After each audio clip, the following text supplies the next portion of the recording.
अस्सलाम वालेकुम दोस्तों, welcome back to another video. आज की वीडियो है जी टोयोटा रेस 2021 के ऊपर। इस वीडियो में हम आपको टोयोटा रेस की CVT कैलिब्रेशन करने का प्रोसीजर बताएंगे। हमारे पास ट्रांसमिशन में जितने भी हमारे स्पेशल फंक्शंस हैं उन तमाम स्पेशल फंक्शंस के बारे में आपको बताया जाएगा। कैलिब्रेशन करने के लिए आपके पास टोयोटा का टेक स्ट्रीम और उसका वर्जन 18+ होना चाहिए। यूनिवर्सल स्कैन टूल्स के अंदर अभी तक ये कैलिब्रेशन मौजूद नहीं है।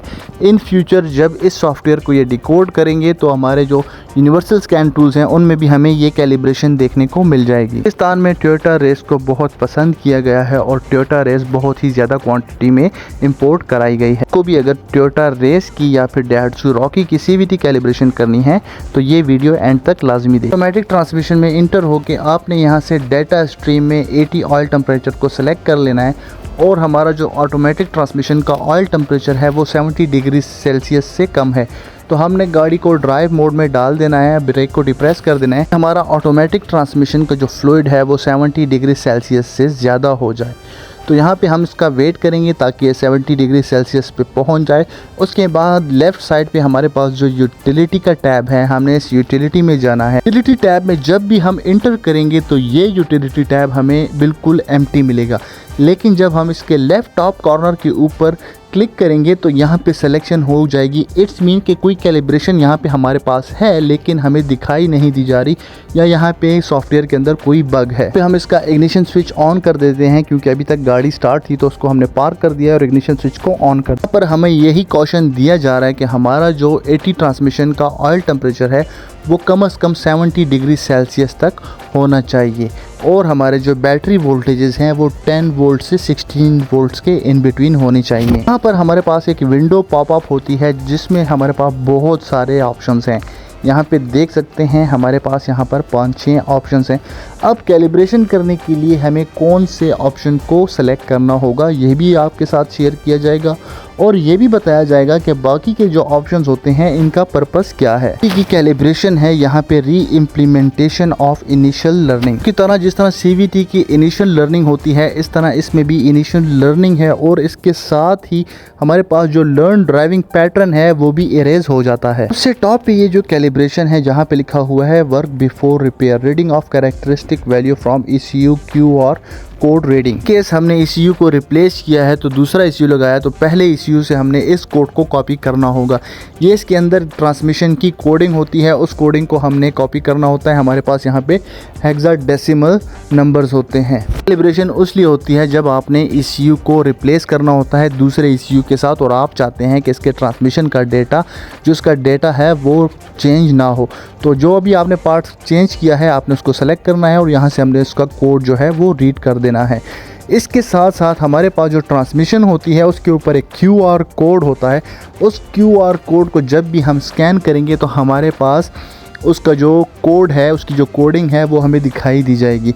तो हम यहाँ से इस QR कोड को स्कैन करके भी उस डेटा को फीड कर सकते हैं। लेकिन अगर हम काबली ट्रांसमिशन असेंबली लगा रहे हैं तो उस केस में हमारा ये QR कोड डैमेज भी हो सकता है। कैलिब्रेशन में सिर्फ हमारे पास QR कोड की रीडिंग होती है। दूसरी हमारे पास कैलिब्रेशन होती है जिसमें हमने इसी कोड को राइट करना होता है। हमारे पास यहाँ पे राइट का ऑप्शन होता है और इस राइट के बाद ही ये इनिशियल लर्निंग जो हमारी कैलिब्रेशन है वो भी परफॉर्म होगी।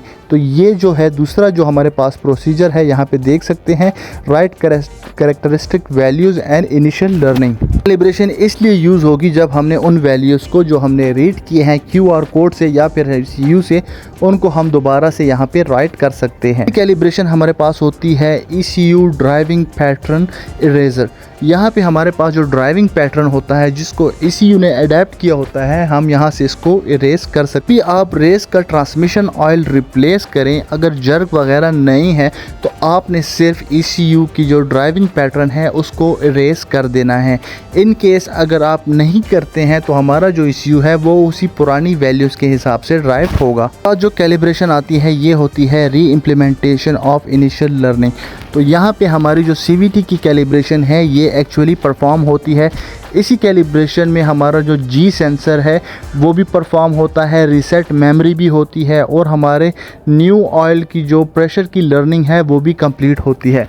यहाँ पर दोस्तों मैं इसकी CVT की जो इनिशियल लर्निंग है ये कैलिब्रेशन परफॉर्म नहीं करूँगा, क्योंकि इस कार के अंदर जो इसका जी सेंसर है वो एयर बैग कंट्रोल मॉड्यूल के अंदर लगा हुआ है। तो यहाँ इसका हमने एयर बैग कंट्रोल मॉड्यूल को रीसेट करना है, तो उसको रीसेट करने के बाद ही हम इसकी जी सेंसर की कैलिब्रेशन करेंगे, वरना हमें दोबारा करनी पड़ेगी। तो हमारे पास जो कैलिब्रेशन होती है ये इसलिए होती है इन केस आपके पास QR कोड की रीडिंग नहीं है, आपके पास पुराने ECU की जो कोडिंग है वो भी नहीं है, तो उस टाइम में आपके पास ये दोनों चीज़ें नहीं है तो हमने यहाँ पे इनिशियल लर्निंग करनी है।